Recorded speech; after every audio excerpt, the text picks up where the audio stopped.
మన ముకుంద జ్యువెలర్స్ వారి నూతన బ్రాంచ్ ఈ నెల 28న వైజాగ్ లో ఘనంగా ప్రారంభం. ఓపెనింగ్ సందర్భంగా అన్ని జ్యువెలరీల VA పై ఫ్లాట్ 10% తగ్గింపు. No making charges. ఒకవైపు ఇరాన్, మరోవైపు ఇజ్రాయెల్, అమెరికా. ఇది యుద్ధంలో సీన్. అమెరికా భారీగా మిసైల్స్ ప్రయోగిస్తోంది. ఎంతలా అంటే క్షిపణులు 10 రోజులకే సరిపోయేంతగా వ్యవహారం ఉంది. ఓవైపు ట్రంప్ మాత్రం తమ దగ్గర అన్లిమిటెడ్ మిసైల్స్ ఉన్నాయని డాంబింకాలు చెబుతూ వస్తున్నారు. అటు పెంటగన్ చూస్తే మాత్రం 10 రోజులే అన్నట్లుగా అలర్ట్ ఇచ్చింది. ఇంతకీ అమెరికా ఆయుధ నిల్వలు తగ్గిపోతున్నాయా? ట్రంప్ ఊహించినట్లు యుద్ధం తొందరగా ముగిసే పరిస్థితి లేదా?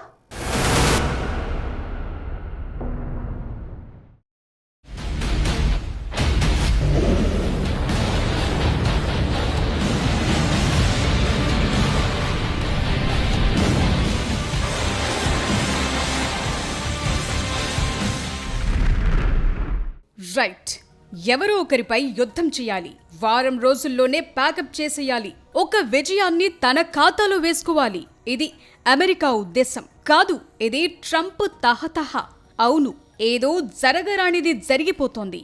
ఇరాన్ తమను శాసిస్తుందని ఊహించేసుకుని ఇజ్రాయెల్ కు సపోర్టుగా అమెరికా యుద్ధ రంగంలోకి దిగింది. ఇండైరెక్ట్ సపోర్ట్ ఇవ్వటం లేదు, డైరెక్ట్ గా యుద్ధంలోకి దిగటం ట్రంప్ కు యుద్ధకాంక్ష ఎలా ఉందో చెప్తోంది. అంతా బాగానే ఉన్న అమెరికా ఓవర్ యాక్షన్ ఆ దేశానికే ఇప్పుడు సమస్యగా మారుతోంది. క్షిపణి నిల్వలు వేగంగా తగ్గిపోతున్నాయి.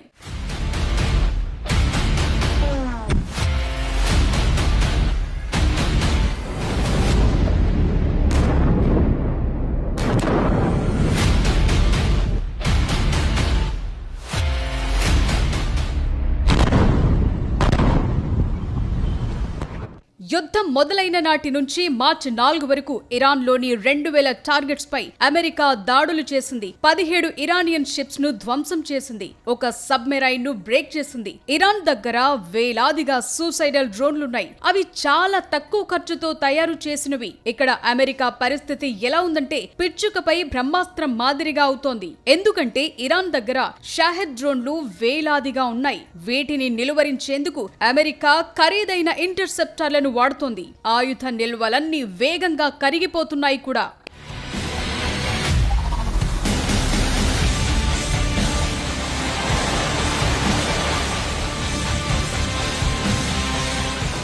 ఇరాన్ పై సాగిస్తున్న ఆపరేషన్ ఎపిక్ ఫ్యూరీలో అమెరికా తన అత్యాధునిక క్షిపణులను అంటే SM-3, SM-6 పేట్రియాట్ ఇంటర్సెప్టార్లను భారీగా వాడుతోంది. ఇదే వేగంతో దాడులు కొనసాగితే మరో 10 రోజుల్లో అమెరికా నిల్వలు అట్టడుగు స్థాయికి పడిపోతాయని పెంటగాన్ ట్రంప్ ప్రభుత్వాన్ని అలర్ట్ చేసింది. ప్రస్తుత యుద్ధంలో క్షిపణుల వినియోగం ఎక్కువగా ఉండటం, వాటి తయారీకి సమయం పట్టడం వల్ల రీప్లేస్మెంట్ కష్టమవుతోంది. ముఖ్యంగా ఇరాన్ ప్రయోగిస్తున్న వందలాది డ్రోన్లను అడ్డుకోవటానికి అమెరికా ఖరీదైన ఇంటర్సెప్టార్లను వాడాల్సి వస్తోంది. ఈ నిల్వలు అయిపోతే గనుక గల్ఫ్ దేశాల్లోని కీలకమైన అమెరికన్ సైనిక స్థావరాలు, రాడార్ సెంటర్లకు అలాగే ఇజ్రాయెల్ కు రక్షణ కల్పించడం అసాధ్యమని పెంటగాన్ వార్నింగ్ కూడా ఇచ్చింది.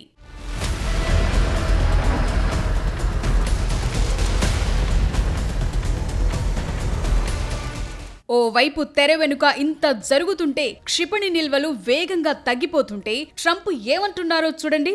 It happened all very quickly. We thought, and I thought maybe more so than most, I could ask Marco, but I thought we were going to have a situation where we were going to be attacked. They were getting ready to attack Israel. They were getting ready to attack others. You're seeing that right now. And a lot of those missiles that are hitting in, those are stationary. Those were aimed there for a long period of time at these other countries. So I think I was right about that. We attacked first, and if we didn't, it could have been, look, we're really decimating them. They're being decimated. And if we didn't, and by the way, we have massive amounts of ammunition. We have the high end. A lot of it was given away stupidly by Biden, very stupidly, for free. And I'm all for Ukraine, but they gave away a lot.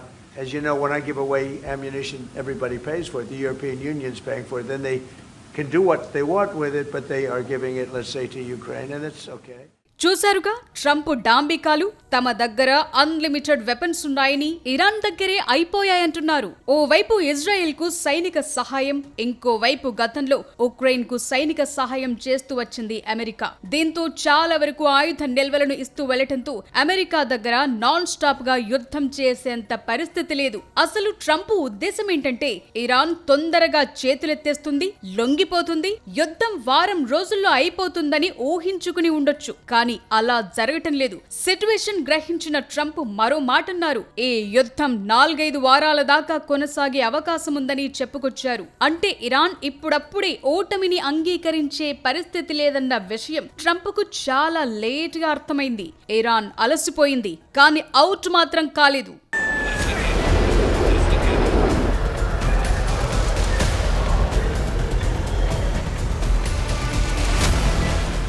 తమ దగ్గర ఆయుధాల పరిస్థితి నెమ్మదిగా అర్థం చేసుకుంటున్న Trump మరో మాట కూడా అన్నారు. ఇరాన్ తలొగ్గి చర్చలకు వస్తే బెటర్ అని. తలొగ్గకపోవటం వల్లే తాము యుద్ధంలోకి దిగామన్న పరిస్థితిని ట్రంప్ మర్చిపోయారా అన్న ప్రశ్నలొస్తున్నాయి. అసలు ఇరాన్ ను చెప్పినట్లు నడుచుకునేలా చేసుకుంటామనుకున్న ట్రంప్ ఆశలు వర్కౌట్ అవటం లేదు. పైగా ఇరాన్ కు సపోర్ట్ గా అటు రష్యా, ఇటు చైనా రోజు స్టేట్మెంట్లు రిలీజ్ చేస్తున్నాయి. అమెరికా తీరుపై ఫైర్ అవుతున్నాయి కూడా.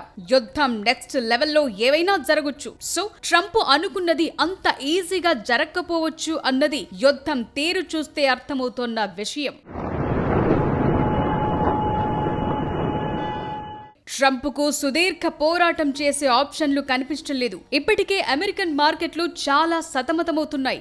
భయపెడితే భయపెట్టించడం ట్రంప్ నైజం. అదే సమయంలో తిరగబడితే మాత్రం దారికొస్తారనటానికి కొన్ని ఉదాహరణలున్నాయి. హౌతీలు అమెరికా నౌకలపై దాడులను ఆపటానికి అంగీకరించే ఒప్పందానికి ట్రంప్ గతంలో అంగీకరించారు. హౌతీల దాడి సామర్థ్యాలను పూర్తిగా దిగజార్చటానికి కొన్ని నెలల టైం పడుతుందని అర్థమవటంతో ట్రంప్ వెనక్కు తగ్గారు.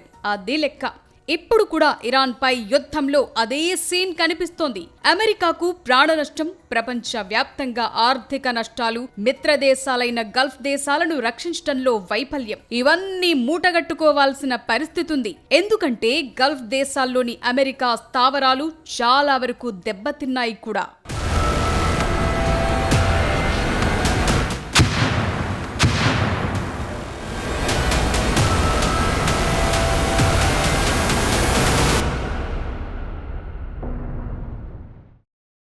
చిన్న పామునైనా పెద్ద కర్రతో చంపాలి. ఈ సూత్రాన్ని అమెరికా ఫాలో అవుతున్నట్లే కనిపిస్తోంది. పిల్ల డ్రోన్లు షహీద్ను ఢీకొట్టేందుకు $1 బిలియన్ విలువ చేసే మిసైల్స్ వాడుతోంది అమెరికా. కానీ యుద్ధంలో ఇది అమెరికాకు వర్కౌట్ కావట్లేదు. ఏ క్షణమైనా అమెరికా వెనక్కు తగ్గటం ఖాయంగానే కనిపిస్తోంది. రక్షణ రంగానికి ఖర్చు పెట్టే శక్తి ఉన్నప్పటికీ అవసరం లేని యుద్ధంతో ట్రంప్కు నెగిటివ్ మైలేజ్ వస్తుందని అంటున్నారు.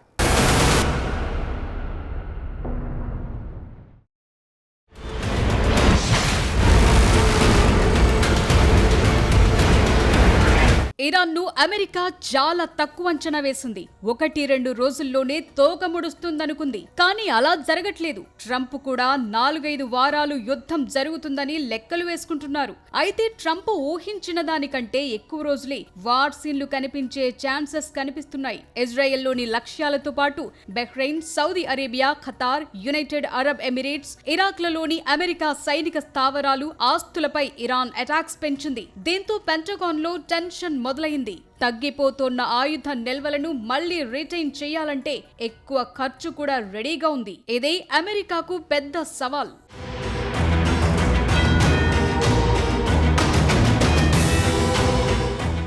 అమెరికా సెంట్రల్ కమాండ్ ప్రకారం ఇరాన్ పై కొనసాగుతున్న ఆపరేషన్ లో వాయు, సముద్రం, భూమి, మిసైల్ డిఫెన్స్ సిస్టమ్స్ లో 20 కంటే ఎక్కువ ఆయుధ వ్యవస్థలను ప్రయోగించింది. అమెరికా B-1 బాంబర్లు, B-2 స్టెల్త్ బాంబర్లు, F-35 లైటనింగ్ II స్టెల్త్ ఫైటర్లు, F-22 రాప్టార్ జెట్లు, F-15లు, అలాగే EA-18G గ్రోలర్లను రంగంలోకి దింపింది. వీటికి తోడు LUCAS వన్ వే డ్రోన్లు, MQ-9 రీపర్ డ్రోన్లు, M142 high mobility artillery rocket systems, Tomahawk cruise క్షిపణులతో సహా లాంగ్ రేంజ్ సిస్టమ్స్ ను వాడుతోంది. వీటికి తోడు Patriot, THAAD air defence system, airborne warning and control system విమానాలు వంటి గగనతల రక్షణ వ్యవస్థలను ఉపయోగిస్తోంది. ఇక ఇరాన్ పై దాడి ప్రారంభమైనప్పుడు 2 అమెరికన్ ఎయిర్ క్యారియర్లు USS Abraham Lincoln, USS Gerald R Ford కూడా మిడిల్ ఈస్ట్ లో యుద్ధ రంగంలో పనిచేస్తున్నాయి. వీటిని ఆపరేట్ చేయాలంటే మాటలు కాదు, అన్నిటినీ ప్రయోగిస్తున్న అమెరికాకు అస్సలు కథ మరికొద్ది రోజుల్లో మొదలు కాబోతోంది. కీలకమైన ఆయుధాలు తగ్గుతుండటం, ప్రాంతీయ మిత్ర దేశాల నుంచి సపోర్ట్ లేకపోవటం వల్ల అమెరికాపై దాడి జరిగితే ఇరాన్ ప్రతీకార చర్యను ఆపే ప్రయత్నాలకు బ్రేకులు పడతాయని పెంటగాన్ వార్నింగ్ ఇచ్చింది.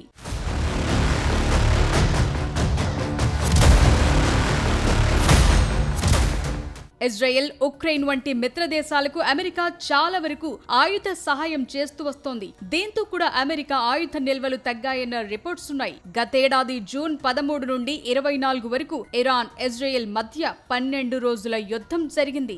నాడు కూడా ఇజ్రాయెల్ కు అమెరికా సపోర్ట్ గా రంగంలోకి దిగి ఇరానియన్ అణు కేంద్రాలపై బాంబు దాడులు చేసింది. ఆ టైంలో అమెరికా తన 2 అధునాతన థాడ్ క్షిపణి రక్షణ వ్యవస్థలను ఇజ్రాయెల్లో మోహరించింది. THAAD అన్నది అధునాతన క్షిపణి రక్షణ వ్యవస్థ. ఇది రాడార్ ఇంటర్సెప్టార్ క్షిపణులను ఉపయోగించి 150 నుండి 200 కిలోమీటర్ల దూరంలో ఉన్న షార్ట్, మిడ్ రేంజ్ మిసైల్స్ ను కూల్చేస్తుంది. గతేడాది ఇరానియన్ క్షిపణులను అడ్డుకోవటానికి ఈ మిసైల్స్ ను 150 కంటే ఎక్కువ ప్రయోగించాల్సి వచ్చింది. సో అమెరికన్ మీడియా రిపోర్ట్స్ ప్రకారం గతేడాది యుద్ధ సమయంలో అమెరికా వద్ద పెద్ద సంఖ్యలో నౌకల ద్వారా ప్రయోగించే ఇంటర్సెప్టార్లు కూడా అయిపోయాయి.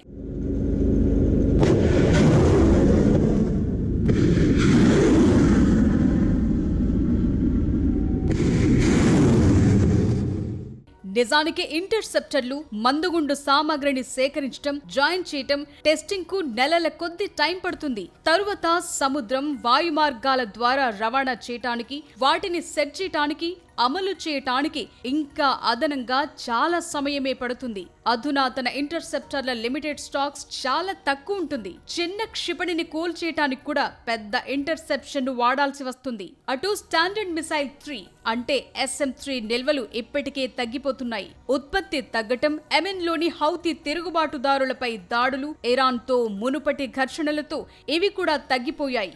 SM-3 అన్నది యుద్ధ నౌకల నుంచి ప్రయోగించే anti ballistic missile interceptor. America ఆయుధ నిల్వలు తగ్గటం ఒకటైతే, ప్రస్తుత యుద్ధంలో కువైట్ లో 3 US జెట్లు కూలిపోయాయి. ఇలాంటి నష్టాలు కూడా మరెన్నో చూడాల్సి వస్తుంది.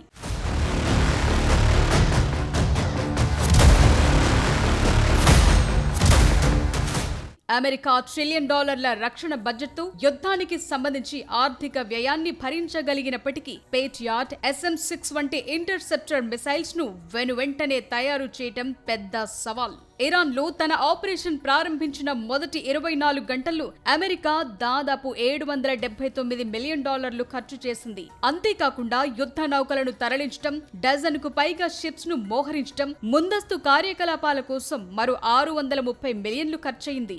ఇక USS జెరాల్డ్ ఆర్ ఫోర్డ్ వంటి ఎయిర్ క్యారియర్ స్ట్రైక్ గ్రూప్ ను మెయింటైన్ చేయాలంటే రోజుకు సుమారు $6.5 మిలియన్ ఖర్చవుతుందని Center for a New American Security అంచనా వేసింది.